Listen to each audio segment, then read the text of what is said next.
Hírét vettük, hogy éppen döntik le a szovjet emlékművet a bazilika előtti téren, és az volt a gondjuk, hogy sehogyan sem sikeredett nekik ledönteni. A furcsa öltözékük lett gyanús, mert félig civil, félig katonai ruhát viseltek, és igazolni sem tudták magukat.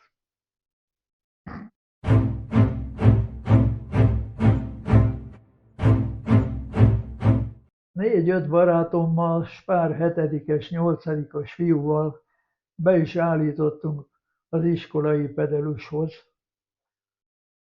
aki az iskola épületének egy részében lakott, és kértük őt, hogy adjon nekünk egy létrát, kalapácsot, mert le fogjuk verni a vörös csillagot az emlékmű tetejéről. Az iskola szolga nem is nagyon ellenkezett, adott nekünk, amit kértünk, mi meg kimentünk, s nekiláttunk a feladatnak. Addig csépeltük a vörös csillagot, amíg a végén, ha nem is sikerült leverni, de teljesen legörbítettük, és úgy lógott lefele csúfosan. Akkor aztán, ezen felbuzdulva, elindultunk a pártházhoz, mert annak a tetején is volt egy hatalmas, esténként világító vörös csillag. A pártháznak volt egy négyszögletes tornya, amire ki lehetett menni, mint egy teraszra. Azon volt a hatalmas, világító vörös csillag. Hát, oda is mentünk, megjelentünk, becsöngettünk, kijött a Fehér bácsi, a pártház gondnoka, és mondtuk neki, hogy jöttünk leverni a vörös csillagot a pártház tetejéről. Voltunk ott már vagy 10. Hát láthatóan megdöbbent egy pillanatra, és zavarodott lehetett, de nem is ellenkezett. Gondolom maga se tudta, hogy most mit csináljon. Aztán mégiscsak beengedett minket a kapun. Páran fölmentünk a toronyra, megnéztük, hogy van odaerősítve a csillag a korláthoz, kértünk tőle szerszámokat, és adott nekünk megfelelő villás kulcsokat, meg mindent, amit kellett.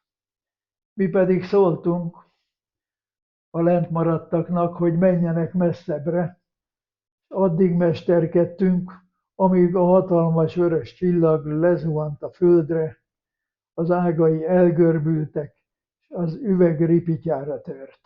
Mekkora volt az a csillag? Hát az biztosan 2, de inkább 3 méter átmérőjű körbe lehetett volna elhelyezni. Azt éjszaka kivilágították, úgy díszelgett a magasban, jelezve a kommunisták hatalmát.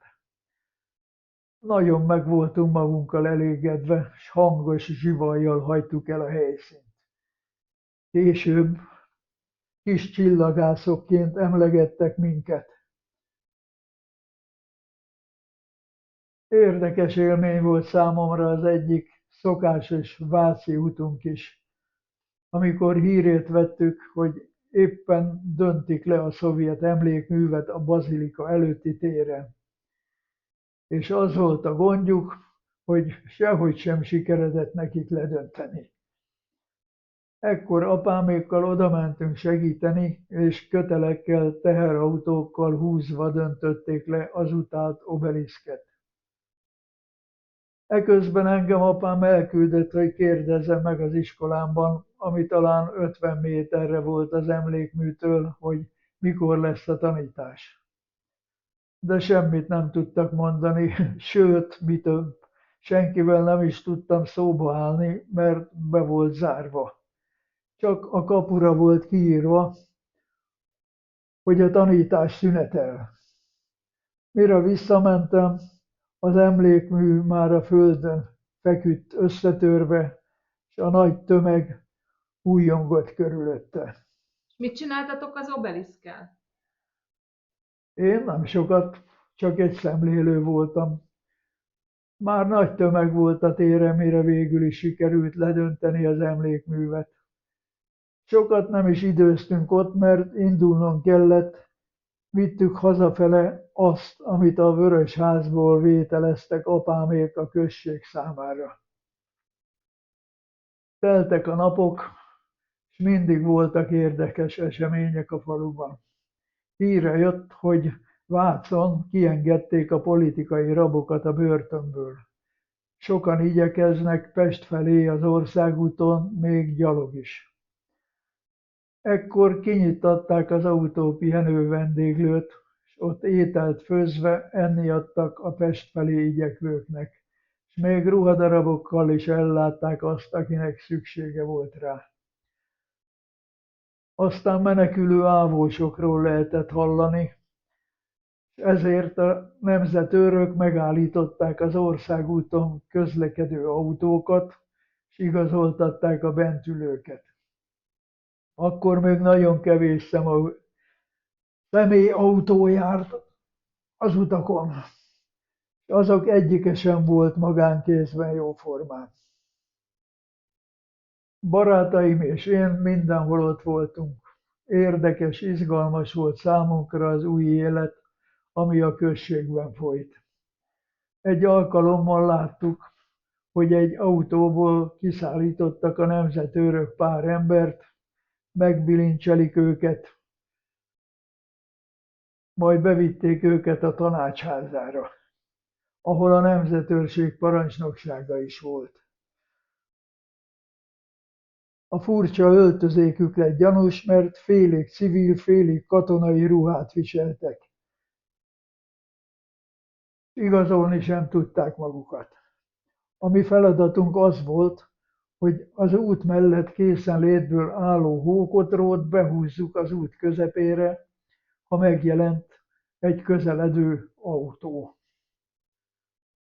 Aztán azt a feladatot kapták a nemzetőrök, köztük apám, hogy a környékbeli falvakból, Sződről, Vácrátótról, Őrbottyánból, Veresegyházról, Fótról szedjék össze az ott élő parasztemberek által a forradalmárok megsegítésére felajánlott élelmet, az Budapestre, a megadott helyekre szállítsák. Így tehát apám teherautójával több alkalommal is körbejártunk a falvakban, és felpakoltunk mindent a teherautóra, ami csak ráfért. Olyan élelmiszereket, amiket a falvakban termeltek. Ezekkel aztán beautóztunk Pestre, és leadtuk őket a parancsban megjelölt helyeken. Apám volt a sofőr, neki jó oldalfegyvere volt, egy másik nemzetőrtársa karabéllyel a kísérő, valamint én, a mindenre kíváncsi. Ez volt a nemzeti zászlóval fellobogózott teherautó személyzete. Mit jelentett az, hogy nemzetőr? Mit akart igazából? Mert hallja az ember, hogy nemzetőr, manapság rendőrökről beszélünk, és bizonyára sok nézőnk és hallgatónk kíváncsi arra, hogy ez mit is jelentett régen. Hát valójában azt, amit ez a rövid két összetett szó jelent. Egy önkéntes, katonaviselt ember, aki egy akkor alakult félkatonai szervezetnek, a nemzetőrségnek a tagja, aki társaival, parancsnokai irányításával őrködik, vigyáz a közrendre, a biztonságra, a nemzetre. Tehát nem rendőrnek hívtátok őket? Nem rendőrnek, hanem nemzetőrnek hívták őket. Ott volt a nemzetőrség, ahol most a felsőgödi orvosi rendelő van. Akkor az épület községháza volt. Tehát bevittük az élelmet Pestre. Volt, amikor a Péterfi Sándor utcai kórházba vittük, ott pakolták le, ott szolgált Tóth Ilona is, a kis Tóth Ilonka, a kis orvostanhallgató leány, aki a sebesülteket ápolta, és akit a forradalom leverése után a bosszúszomjas kommunista hatalom kivégeztetett. Tóth Ilona 1956-ban ötödéves szigorló egyetemi tanulmányainak a befejezése előtt álló utolsó szigorlatára vagy szigorlataira készülő orvostanhallgató volt. A forradalom előtt a Szövetség utcai kórházban volt belgyógyászati gyakorlaton. Az 1956-os forradalom és szabadságharc alatt 1956. október 23-án részt vett a diáktüntetésen. Október 25-én jelentkezett ápolónőnek a Szövetség utcai kórházba, ahol azonban nem tudtak munkát adni neki, így átküldték a Péterfi utcai kórházba, ahol az önkéntes mentőszolgálat tagja lett. November 1-től a kórház kisegítő részlegének vezetője lett. November 11-e után bekapcsolódott az illegális ellenálló mozgalmakba, röpcédulákat készített, és részt vett az Élünk című folyóirat szerkesztésében. 1956. november 19-e éjjelén egy a Domonkos utcai kisegítő kórházban tartott razzia során őrizetbe vették. Eredetileg röplapozásért tartóztatták le, majd egy kihallgatás során december 4-től kezdve a periratok szerint társai forradalom alatti kegyetlenségéről értesülve tett gyilkossággal kapcsolatban önmagára terhelő, beismerő vallomásokat. Tóth Ilona az egész per során minden felmerülő vádpontot magára vállalt, ha ellentmondás merült is fel, azt saját bűneit súlyosbítva oldotta fel. Bűnösségét saját és vádlott társai beismerése igazolta. 1957. január 29-től tárgyalása már a nemzetközi nyilvánosság előtt zajlott. A kegyelmi tanácskozáson Tóth Ilona esetében a bírónő is a halálos ítélet megváltoztatása mellett foglalt állást, illetve Molnár György ügyész is csak súlyos, de nem a legsúlyosabb büntetést kérte. A két politikai delegált ülnök, Kolláti Ferenc és Kócs Sándor azonban már első fokon halált kért Tóth Ilonára, és a vádlottak padján ülő forradalmárokból 2-re. A legfelsőbb bíróság népbírósági tanácsa fellebbezési tárgyalásán végül államrend elleni szervezkedés, gyilkosság, folytatólagosan elkövetett izgatás és személyes szabadság megsértése vádjával együtt halálra ítélte, és 1957. június 28-án felakasztották. Aztán volt, amikor a Róbert Károly körúti kórházba vittük az élelmet, ami most a Honvéd kórház. 5-ször, 6-szor is megtettük ezt a körutat. Az utolsó már november elején volt, amikor a fővárost már körbefogták a megszálló szovjet tankok.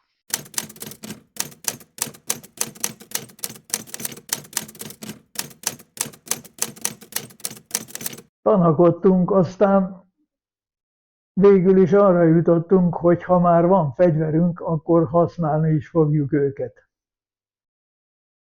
Aztán hallani lehetett a konvoj egyre erősödő morajlását, és megjelent az első páncélautó, utána pedig a tankerek.